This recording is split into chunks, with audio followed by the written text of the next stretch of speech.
Kujdes djali nanës ka qëkash, ka ta kalesh rrugën. Ha djalja.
O, Gjo, a i do një kërën baronëra me blej se të shkon me kafe?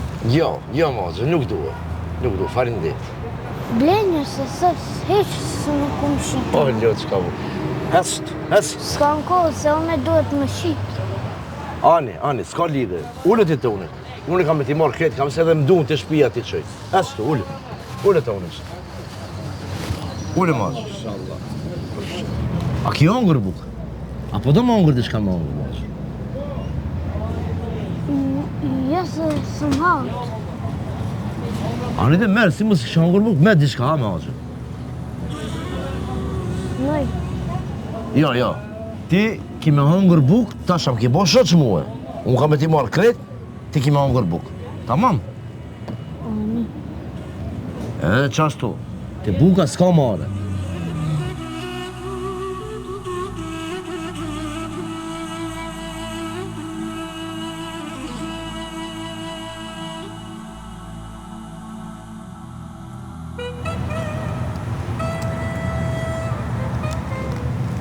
Nuk mëj, no. Pa ma se letë gjysë, haja deri në fund. Nuk mëj. Po ti, ku e ki babën? Ka dalë me li pun, po s'përgjejnë. Së po gjenë puna, ama del babet, me li pun del, për dit. Se marrin me punu se nuk është i fort. Po tash, me shku të shpia, a është aty babet?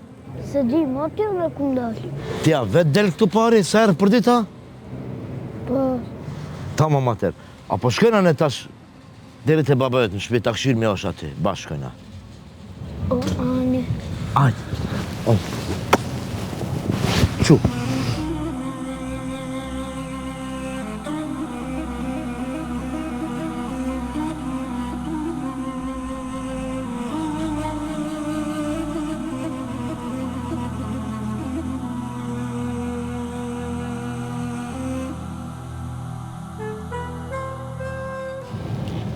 A shkon shkollë ti?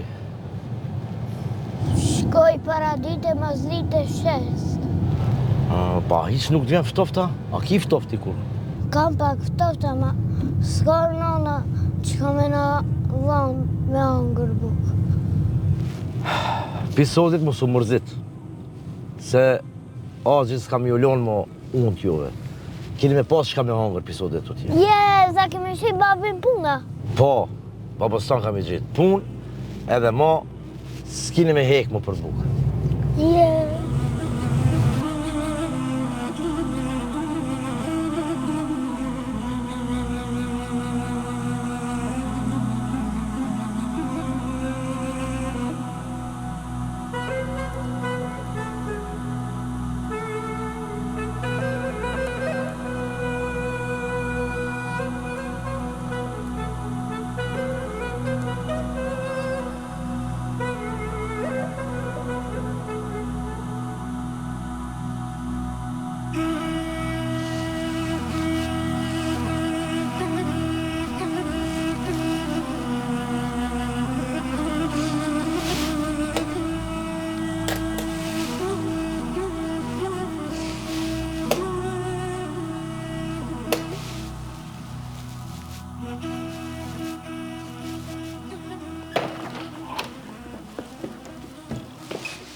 Po, merhaba.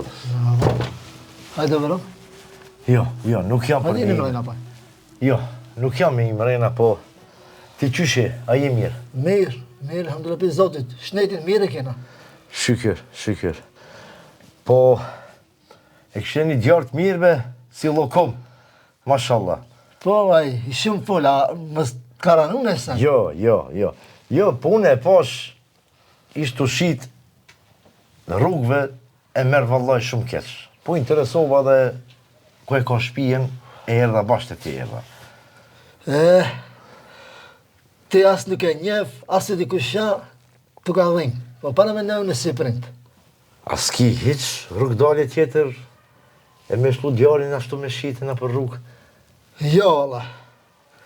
Bilem, gjdoj më sabaj që dalë, me lej punë, komplet javën, a i gjenja ditit puna jo.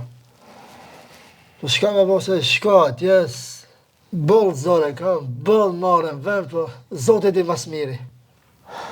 Nga vla, mirë që po dele dhe vetë me li punë. Po qaqë, sa të ka dhonë rësë ka laj qaqë, mirë po, se ka babalar, vallaj që i detyrin fmit me dalë rrugëve, e vetë rinë në kokër shpinës rinë. Jo, Allah, mu bile bol keqa të marë që e munën e për këtë ftoft. Po dhe unë e s'di që ka të bajma, jam shtetë për muri. Ti, a i interesu me punu, apo vjen të une me punu, e kam një magazin kozat madhe e kam. Se ki punën e ranë, ku me ditë shka. Kime pas veç paletat mi numru, edhe mi shkrujtën. A, një me kia hajgarit të ba? Jo, vlo, qëfar hajgare, bile, edhe djalin ton, ka me marë piç tash, deri sa të shkoje në shkollë të mesme, unë e kam e këshyrë krejt. Shka të ketë nevoj, ketë unë e kam i bo. E kur një njës punës? Nëse interesum, pi nesër, hajde, me mëngjes, edhe nisja punës të une. Edhe maj që të pare për në gjindën, këto si ki borç, si ki jasë me mi këthy, këto i ki për, që i ki do borgjët vogla, do sene, edhe gëzoj pak fëmijë gëzoj. E inshallah Allah i dan, pi nesër janë njës punës, edhe botë mirë. Fandelet. Rrit drejt dhe li për rëskin. Bash atër, kur se menon që të ven rëski, rëski troket nderë.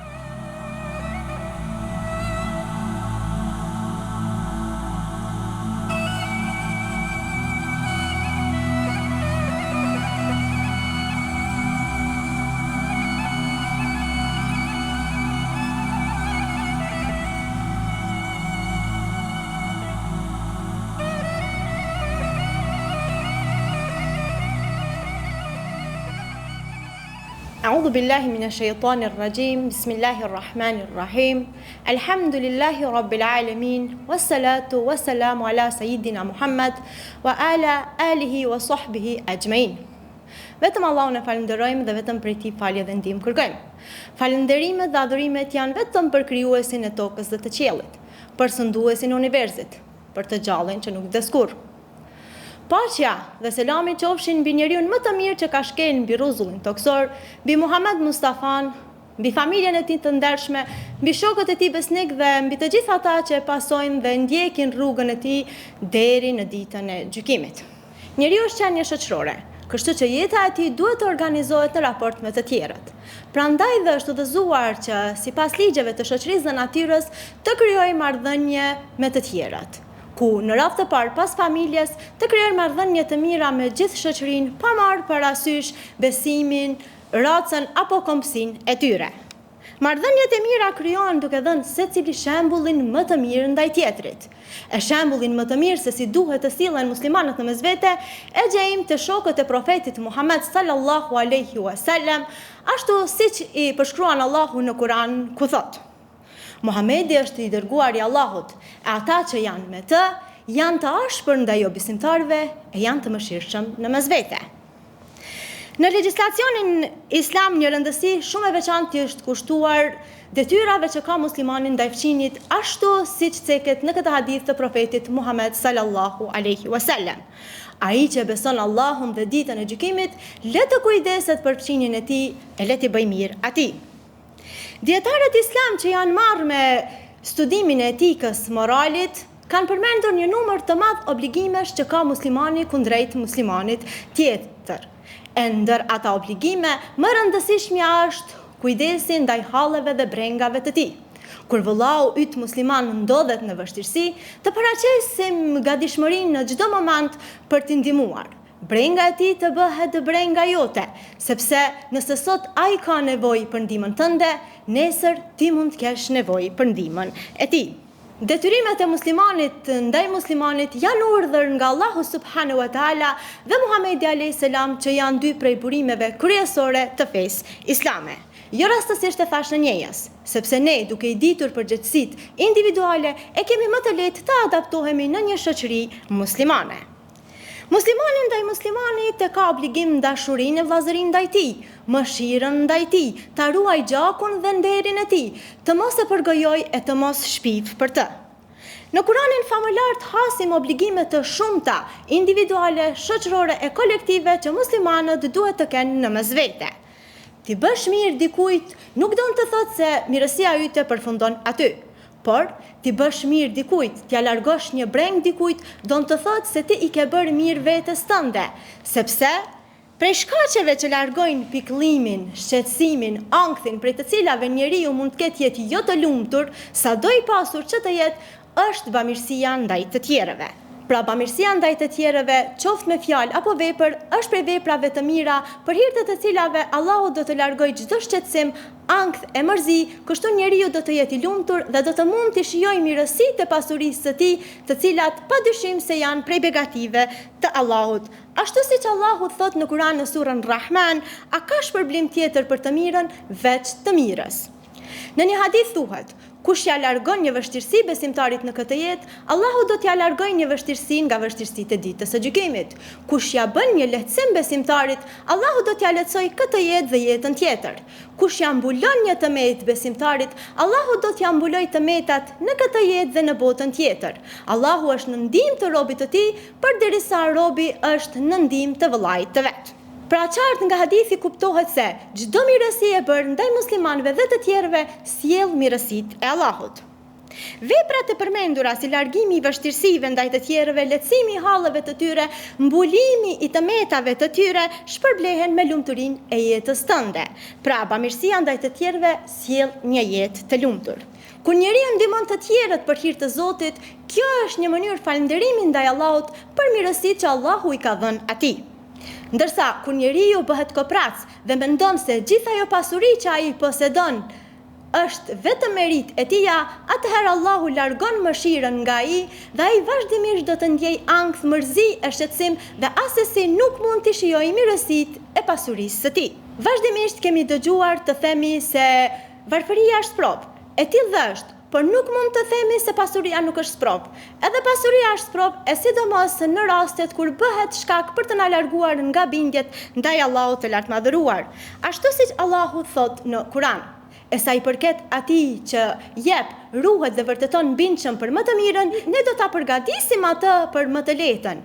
E sa i përket atij i cili bën kooperaci, e ndjen veten të pamvarur nga Zoti dhe përgënjeshtron më të mirën, ne do ta përgatisim atë për më të vështirën e pasuria e tij nuk do t'i bëj dobi kur ai të zhduket.